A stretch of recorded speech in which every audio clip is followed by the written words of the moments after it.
Fellas, we are back with a new issue of the Transformers comics from Skybound. And here it is, man, the new era with Kirkman and Mora leading the charge. And this issue is a pretty long one, so I'm going to do my best to not try to over-explain like I usually do. And I know you guys don't like it when I over-explain anyway. So anyways, this picks up with Megatron talking to his Decepticons and basically telling them how disappointed he is in them and that they couldn't finish the job against the Autobots. And we literally see Megatron uppercut Devastator like it was nothing, which is just insane to think about.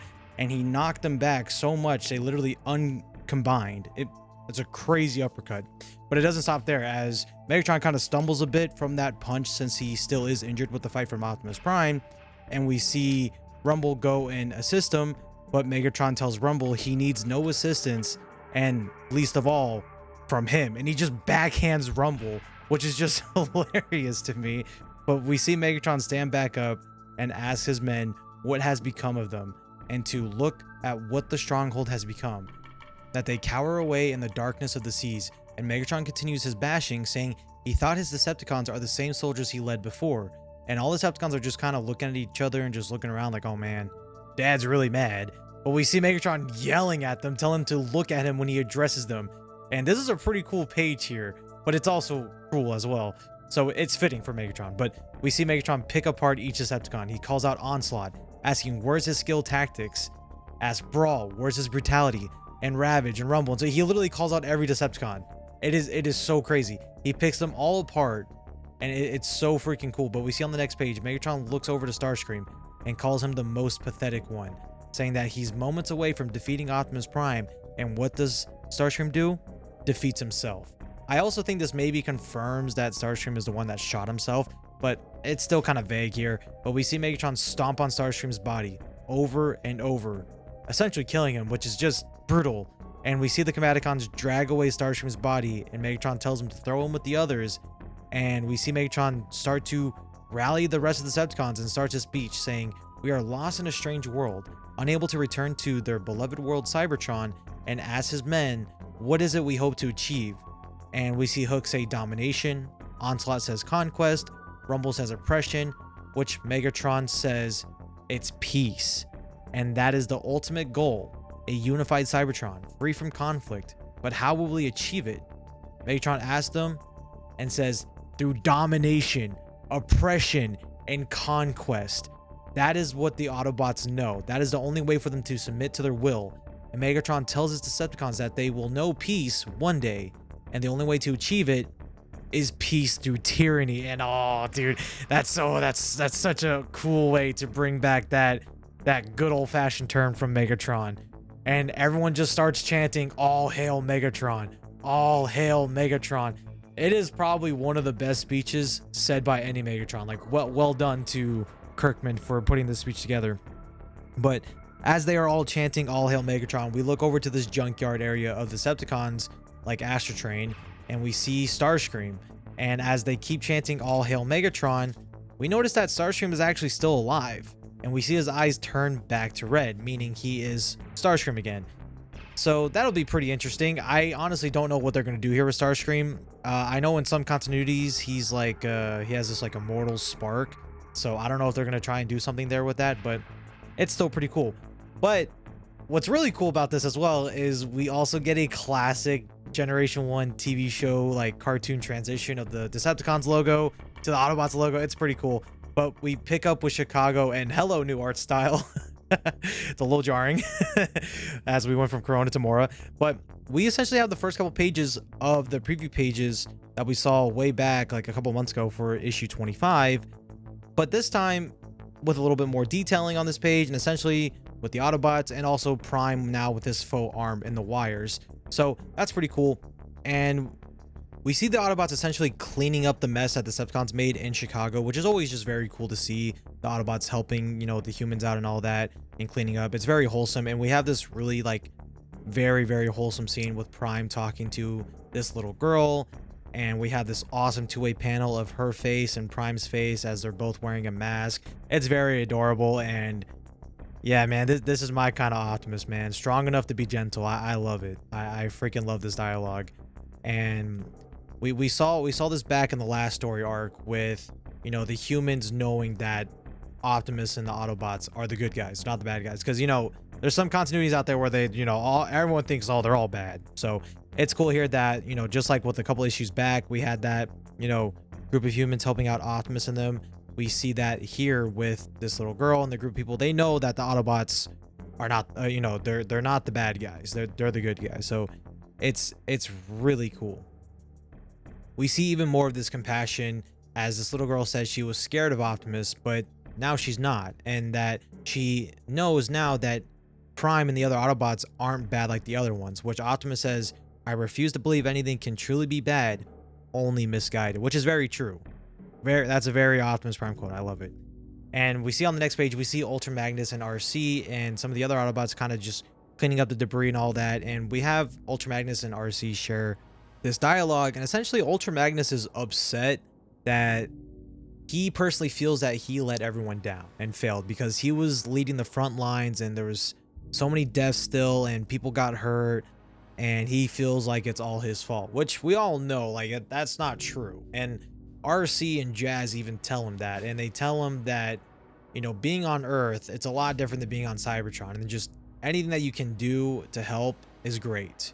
And RC literally says, we live to fight another day. So Ultra Magnus is just kind of feeling upset because he feel like he let everyone down, but man, he didn't. Like we know that as the reader, we know Magnus didn't let the people down, man, because he had probably one of the best speeches in this story with the whole 4 Prime thing. So thankfully we have the legend himself, Jazz, telling the city commander that, you know, it's not his fault and he didn't fail anyone. So it's really cool. But we see Beachcomber call out that someone is beeping and signaling under this debris, and we see Magnus is ready to go and help. And when they go and lift up this debris, Soundwave emerges, and we see Optimus spring into action, telling the others to get the humans to safety, and that Soundwave is mine. Soundwave asks Optimus, where is Megatron? And Prime tells him that he fled like the coward he is, which Soundwave, being Soundwave, says, response untrue, conversation useless. And I love Optimus says that we can agree on. And we just see on the next couple pages here, we just see Optimus and Soundwave exchanging blows as Optimus gets punched in the gut, then Prime uppercuts Soundwave, and wow, Dan Mora, you cooked here with these action panels. I gotta say, I really like these action panels here. And we see Optimus pick up Soundwave and just tackle him down on the ground. Literally just like pins him to the ground. It's very well done. It's very well drawn. It's great. It's great to know we're still gonna have really good fighting action panels with this new art style going forward. But we see after Optimus Prime taking down Soundwave and tackling him, Optimus tells Soundwave to do himself a favor and to stand down, which Soundwave does, and Prime tells Wheeljack to restrain him and take him back to the Ark, which Magnus volunteers to go with Wheeljack and Jazz to make sure Soundwave doesn't escape, which then we see someone call out to Optimus, calling him a big red robot, and I believe this is General Flag, and if I'm wrong, well, it isn't the first time, and let's be honest, it won't be the last time I get these names wrong, as I'm pretty sure the G.I. Joe side of people that like the comics don't like the fact that I forget these guys' names a lot because I don't read the story, so my bad. My bad. But we see Optimus and the General exchange this dialogue, and again, it's nice to know that even the military knows that the Autobots are the good guys, as Optimus tells them that they mean the humans no harm, which Flag says they have gathered that already and that they are the good ones, and Flag brings up that he wants to offer Prime a partnership with the US government and that they think they have a lot to offer the Autobots and vice versa, which Optimus says they take full responsibility for bringing the Decepticons to Earth and require nothing in return for help with fighting the Decepticons, which Optimus declines this offer, but Flag still wants to take him to the base and wants to show him around and show him a few things. And no, don't worry here, at least right now, this isn't bad yet between, you know, the government and the Autobots. But we shift gears back to Wheeljack and Magnus, as remember, the Ark disappeared a couple issues back, so nothing is there but a cave. And we see Wheeljack is looking inside this cave and kind of exploring it, which he finds a freaking T-Rex fossil and says, fascinating. And nice. That's really nice foreshadowing here, Kirkman. I like that. That's really cool. And the whole cave starts to shake, and suddenly with a snap of fingers, the Ark is back like it never left, which leaves all of them confused, and even I'm confused, and I bet so are you. And so everything seems back to normal, except we see a lurking Thundercracker in the bottom right panel as he's just lurking in the Ark, and we kind of see Jazz and Wheeljack like, oh, I guess everything's back to normal. So yeah, but we do shift back to Optimus and General Flag at the military base.